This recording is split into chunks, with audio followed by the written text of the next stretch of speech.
হরে কৃষ্ণ। আজ 18ই জানুয়ারি রবিবার, মাঘ মাসের পবিত্র মৌনী অমাবস্যার দিন। আজকের দিনেই ভক্তরা বিশেষ ভক্তি ভরে মা কালীর পুজো করবে, কেননা এই দিনেই ভগবান শ্রীকৃষ্ণ তিনি কালিকা রূপ ধারণ করেছিল। তাই শাস্ত্রে এই মৌনী অমাবস্যার বিশেষ মাহাত্ম্য কথা বর্ণনা করা হয়েছে। আজকের এ পর্বে আমরা সেই প্রসঙ্গে জেনে নেব। সেই সঙ্গে এই অমাবস্যার দিনে ভুলেও যে কাজগুলো করা উচিত নয়, পাশাপাশি তেমন কিছু না করতে পারলেও বাড়িতে অবশ্যই মায়ের এই একটি বিশেষ মন্ত্র আজকের এই অমাবস্যার দিনে আপনারা জপ করতে পারেন বা উচ্চারণ করতে পারেন। এর ফলে একটুকু হলেও মায়ের কৃপায় জীবনের সকল বিপদ দূরীভূত হয়। তাই খুবই গুরুত্বপূর্ণ প্রসঙ্গ আজকের এ পর্বে আমরা জানার চেষ্টা করব। আশা করছি আজকের এই তথ্যগুলো আপনাকে একটুকু হলেও সমৃদ্ধ করবে। ভালো লেগে থাকলে একটি লাইক করে কমেন্টে জয় শ্রী কালিকা দেবীর জয় একবার হলেও লিখে যাবার অনুরোধ জানাচ্ছি। মা কালী হচ্ছে জগৎ জননী, প্রত্যেকটা জীবের সন্তান। ভগবান নৃসিংহদেব হচ্ছে সব থেকে ভয়ঙ্কর ভগবান বিষ্ণুর অবতার। ভক্ত যদি বিপদে পড়ে নৃসিংহদেবের নাম স্মরণ করে, তবে ভগবান তাকে সেই পরিস্থিতি থেকে রক্ষা করে। ভগবানের পরে এই এক দেবী, ভৈরবী দেবী মা কালী, যার নাম স্মরণ করলে ভক্তদের সমস্ত বিপদ কিন্তু দূরীভূত হয়। এবং সেই মা কালীর প্রত্যেকটা অমাবস্যাতে বিশেষ রূপের পুজো করা হয়। বিশেষত এমনিতেই অমাবস্যা তিথি বড়ই শুভ দিন। নদীর জোয়ার ভাটার মতো মানুষের জীবন প্রবাহ নিম্নমুখী থাকে এই অমাবস্যার দিনে। চতুর্দিক ঘুটঘুটে অন্ধকার থাকে। এই চন্দ্রের কক্ষপথ কিন্তু খুবই মাহাত্ম্যপূর্ণ।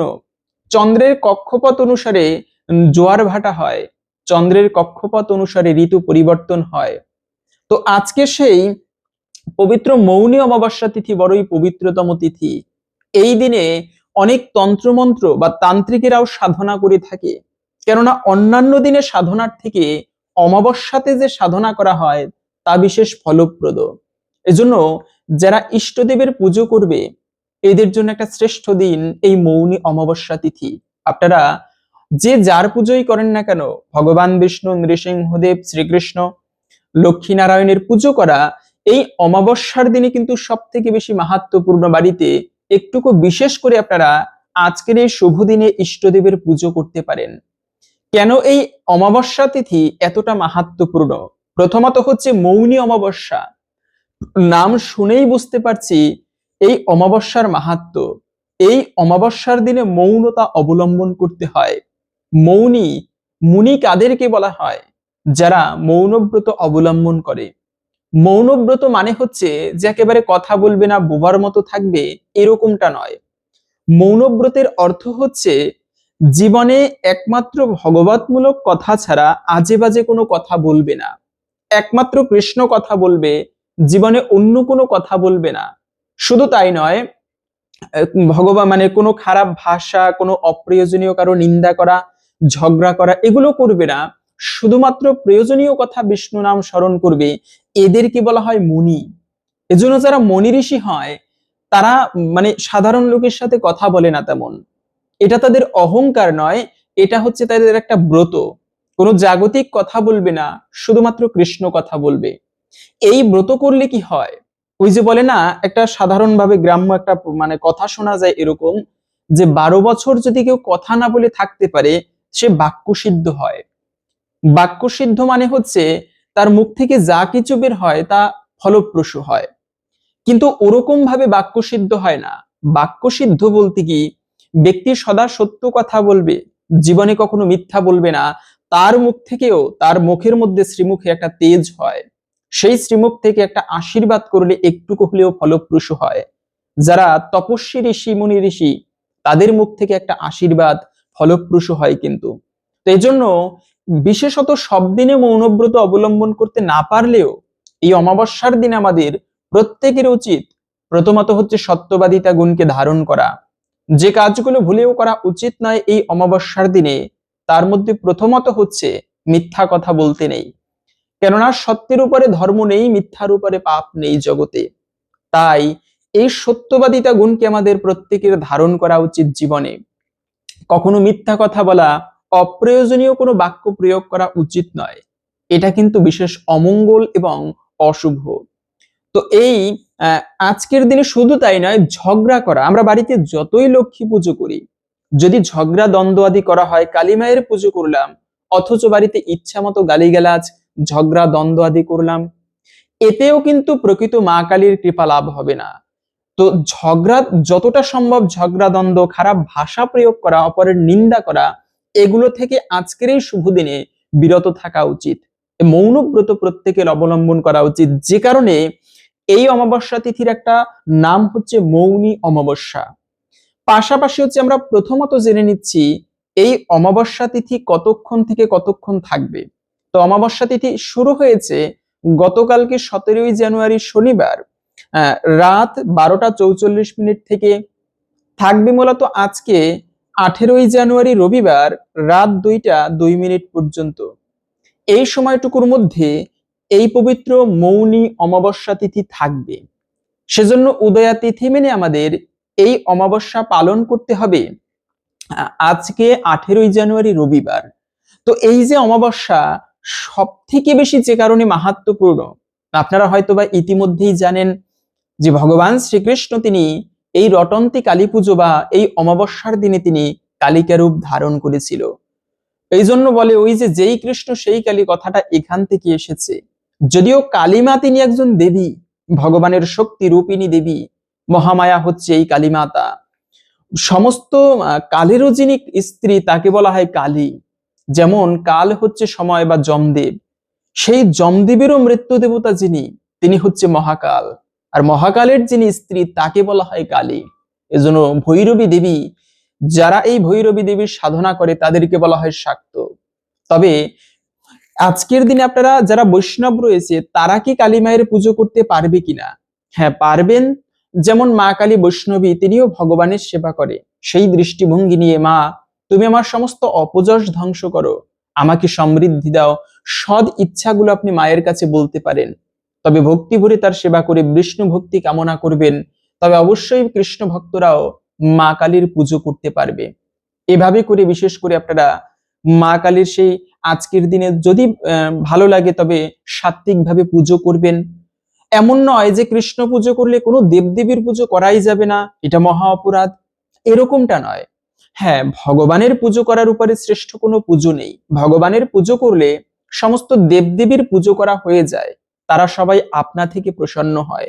কিন্তু যদি আপনার কোনো দেবদেবীর প্রতি ভক্তি থাকে, মহাদেব হচ্ছে পরম বৈষ্ণব, তারও পুজো করতে পারেন শুদ্ধভাবে সাত্ত্বিকভাবে। তবে অবশ্যই বৈষ্ণবেরাও বা কৃষ্ণ পুজো করেও যে কেউ মা কালীর পুজো করতে পারবেন আজকের এই শুভ দিনে। কিন্তু এই দিনে পুজো তো করা হবে, তবে অনেক স্থানে বলি দেওয়া হয়, কিন্তু ভুলেও এই কাজটা করা উচিত নয়। বলিদান প্রথাকে বন্ধ করা উচিত। কোন ধর্মীয় অনুষ্ঠানে মায়ের পুজো হচ্ছে, প্রত্যেকটা জীব মায়ের সন্তান, সে কারণে তার সামনেই আর একটা সন্তানকে বলি দেওয়া হচ্ছে, এটা প্রকৃত কখনো মঙ্গলকারক নয়। অনেকে যুক্তি দেখাতে পারে অমুক শাস্ত্রে আছে এই কথা ওই কথা, কিন্তু সাত্ত্বিক পুজোর উপরে কোনো পুজো নেই। প্রকৃত কি বলি দেওয়া উচিত? হে মা, তুমি আমার খারাপ কামনা বাসনার কাম ক্রোধ লোভ মোহ এই সমস্ত কিছুকে তুমি বলি দিয়ে দিলাম তোমার চরণে। আমার সমস্ত খারাপ বিষয় তুমি শুষে নাও, আমাকে তুমি একমাত্র শুদ্ধ গুণ দান করো। এইভাবে করে মা কালীর কাছে প্রার্থনা করা উচিত, বলি দেওয়া উচিত আমার নিজের খারাপ বিষয়কে। একটা জীবকে হত্যা করে কখনো ধর্ম হয় না প্রকৃতই। এজন্য মায়ের সামনে বলি দেওয়া এটা কখনো প্রকৃতই মঙ্গলকারক নয়। অনেকে মনোবাসনা পূরণের জন্য বলি দেয়, এই বলিদান প্রথাকে বন্ধ করা উচিত। মা কালী কখনো এটা প্রকৃতই আদৌ সহ্য করে না। ইতিহাসে এরকম অনেক কাহিনী কিন্তু পাওয়া যায়। তাই বলি দেওয়া উচিত নয়। এমনকি আর একটা কাজ এই অমাবস্যাতে করা উচিত নয়, কেননা যেখানে নেশা হয় সেখানে কলি অবস্থান করে। এজন্য আমরা কি করি, কালী পুজো মানে বেশি মদ পান করতে হবে না, এটা থেকে বর্জন থাকতে হবে। কিসের ধর্ম করি আমরা যেখানে ধর্ম অনুষ্ঠানে মদ পান নেশা করা হয়? এই কলিযুগে যেখানে নেশা হয় সেখানেই কলি অবস্থান করে। 4টা জায়গায় কলি অবস্থান করে, তার মধ্যে একটা হচ্ছে যারা নেশা পান করে। তো এই নেশা থেকে, এমনিতেও তো নেশা স্বাস্থ্যের জন্য ক্ষতিকর, কিন্তু অমাবস্যার দিনে নেশা করা, বিশেষত অমাবস্যায় মাংস মাছ, তারপরে হচ্ছে এই নেশা জাতীয় দ্রব্য আহার করা মানে গ্রহণ করা, তামসিক জাতীয় যেমন বাসি খাবার, দুর্গন্ধযুক্ত খাবার, এগুলো কিন্তু মঙ্গলকারক নয়। এই সমস্ত খাবারকে বর্জন করে আজকের দিনে আপনারা শুদ্ধ সাত্বিক খাবার প্রত্যেকে গ্রহণ করবেন। মা কালীর উদ্দেশ্যে আজকের দিনটি, শুধু মা কালী নয়, এই দিনটিতে কি হয়েছে, জটিলা কুটিলা তারা খবর পেয়েছে রাধাকৃষ্ণ বলের মধ্যে মিলিত হয়েছে। সেখানে রাধাকৃষ্ণকে ধরার জন্য জটিলা কুটিলা গিয়েছে, কিন্তু গিয়ে দেখতে লাগলো আরে সেখানে তো কৃষ্ণ নেই, রাধারানী কালী মায়ের পুজো করছে। তো তখন তারা অবাক হয়ে গেল, আরে কৃষ্ণের খবর তো আমরা জানতাম এখানেই আছে, কৃষ্ণ কোথায় গেল? খুঁজে পেল না, তারা চলে গেল। তো এই যে কালী মূর্তি, ইনি কে ছিল? প্রকৃত রাধারানীকে যখন রাধারানী শুনতে পেল যে জটিলা কুটিলা আসতেছে, তখনই কৃষ্ণ বলল চিন্তা করো না। তিনি তৎক্ষণাৎ কালী মূর্তি ধারণ করলো এবং সেই রাধারানী তখন কালী মায়ের মানে কৃষ্ণ কালীর পুজো করেছে। তো এই যে কৃষ্ণ কালী হয়েছে, এই কথা চতুর্দিকে রটিয়ে গিয়েছে, যে কারণে এই দিনে যে কালী পুজো করা হয় তাকে বলা হয় রটন্তী কালী পুজো। বড়ই পুণ্যময় এই পুজো। আপনারা তাই রাধারানী যেমন এই দিন কৃষ্ণের পুজো করেছে কালী রূপে, তাই আপনারা এই দিনে ভগবান শ্রীকৃষ্ণের পুজোটা একটু বিশেষভাবে করবেন। জীবনের সর্বপরম পরম পাথেয় জীবনের ভগবানের সেবা, কেননা আপনি দেবদেবীর সেবা করলে তারা আপনার মনোবাসনা পূর্ণ করতে পারবে নিঃসন্দেহে। কিন্তু যদি কেউ বৈকুণ্ঠে যেতে চায়, এই জগৎ জন্ম মৃত্যুর সংসার বন্ধন থেকে উদ্ধার লাভ করতে চায়, তবে তার ভগবানের সেবা করতে হবে। এজন্য ভগবানকে বলা হয় মুকুন্দ। একমাত্র মুক্তি দিতে পারে ভগবান বিষ্ণু, এছাড়া কোনো দেবদেবী কাউকে মুক্তি দিতে পারে না। দেবদেবীর কাছে আপনি পুজো করলে সহজে মনোবাসনা পূর্ণ হয়, কিন্তু ভগবান ছাড়া মুক্তি দিতে কেউ পারে না। আজকের এই বড়ই পুণ্যময় দিন, রাধারানী আজকের দিনে ভগবানের বিশেষ করে সেবা করেছিল। তাই আপনারা প্রত্যেকেই ভক্তি ভরে মা কালীর পুজো করার পাশাপাশি ভগবান শ্রীকৃষ্ণের পুজোটা অথবা লক্ষ্মী নারায়ণের পুজোটা বাড়িতে একটুকু বিশেষ করে ভক্তি ভরে, তেমন ঘটা করে করতে হবে এমন নয়, ভক্তি ভরে বাড়িতে বিশেষ করে একটা প্রদীপ প্রজ্বলন করতে পারেন, ঘিয়ের প্রদীপ, মা কালীর উদ্দেশ্যে একটা, ভগবানের উদ্দেশ্যে একটা, তুলসী তলায়ও দিতে পারেন। এভাবে করে ভগবানের চরণে বিশেষ সুগন্ধি পুষ্প নিবেদন করুন। তো এভাবে করে একটুকু বিশেষ ভোগ নিবেদন করুন। এরকম করে এই সেবা আপনারা বাড়িতে আজকের দিনে করতে পারেন। তো যাই হোক, এখন আমরা জেনে নিচ্ছি কোন মন্ত্র আজকের দিনে জপ করা অত্যন্ত শুভ। জীবনের সৌভাগ্য লাভের জন্য শুধু আজকের দিনে নয়, প্রতিদিন যদি আপনারা জপ করতে পারেন, তবে মা কালীর কৃপায় কারো সাধ্য নেই সেই ভক্তের ক্ষতি করতে পারে।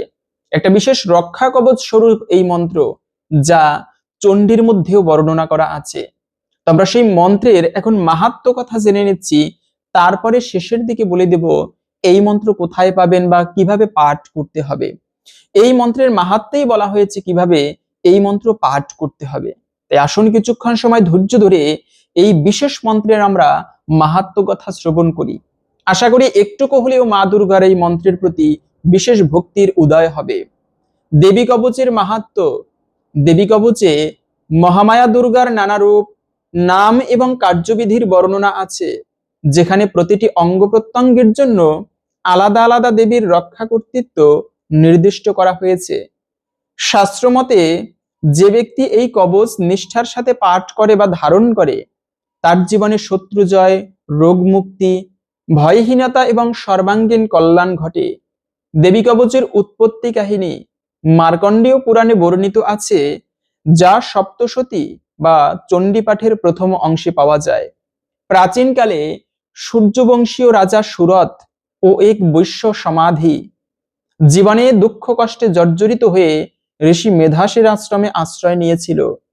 তারা জানতে চাইলেন, হে ঋষি, এই সংসারের দুঃখ, শত্রু ভয়, অস্থির মন এবং অশান্তি থেকে মুক্তি পাবো কিভাবে?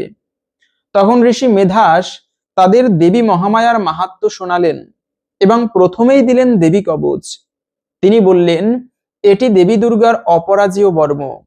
যে ব্যক্তি একাগ্রচিত্তে এর পাঠ করে বা মনে ধারণ করে, তার চারপাশে এক অদৃশ্য শক্তিক্ষেত্র তৈরি হয়। কোনো ভূত প্রেত, দুষ্ট আত্মা, জাদুটোনা বা শত্রুর অস্ত্র থেকে তাকে স্পর্শ করতে পারে না। এমনকি মৃত্যুর মুখ থেকেও সে রক্ষা পায়। এরপর ঋষি মেধাস রাজা সুরথ ও বৈশ্য সমাধিকে দেবী কবচ পাঠ শিখিয়ে দিলেন যা তাদের জীবনে এক অলৌকিক পরিবর্তন আনলো। শত্রুরা পরাজিত হলো, মন শান্ত হলো, ভাগ্যে উন্নতি এলো এবং জীবনে অটুট সাহস ও আত্মবিশ্বাস জন্ম নিল। দেবী কবচে দেবী দুর্গার 21টি রূপ ও তাদের প্রতিটি রক্ষা কর্তৃত্ব বর্ণিত আছে। প্রতিটি রূপ একটি নির্দিষ্ট অঙ্গ, দিক বা জীবনের ক্ষেত্র রক্ষা করে।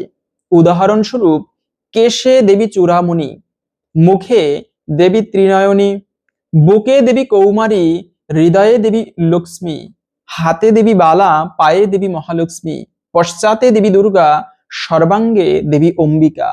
শাস্ত্রমতে প্রতিটি নামের উচ্চারণে একটি বিশেষ শক্তি জাগ্রত হয়।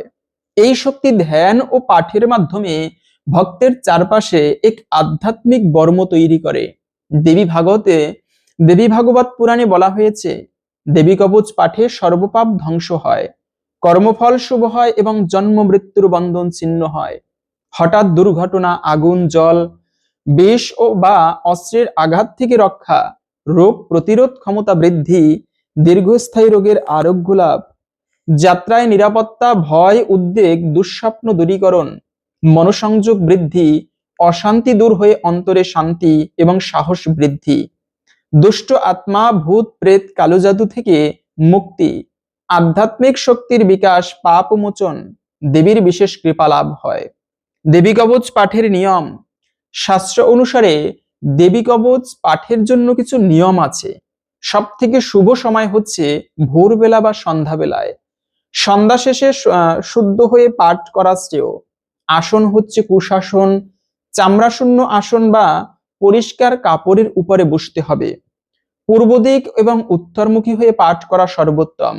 প্রথমে যদি সম্ভব হয় গণেশ বন্দনা, তা না হলে অবশ্যই গুরু বন্দনা, তারপর দেবী দুর্গার ধ্যান এবং যদি সম্ভব হয় পূজা করবে, না হলে মনে মনে পূজা করা কর্তব্য।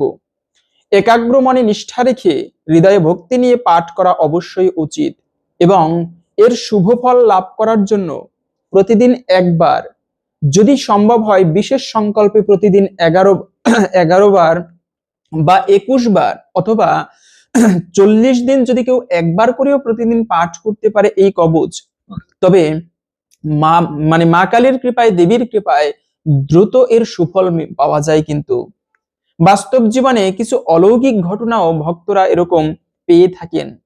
একবার এক ব্যবসায়ী প্রতিদ্বন্দ্বীদের ষড়যন্ত্রে প্রায় দেউলিয়া হতে বসেছিলেন।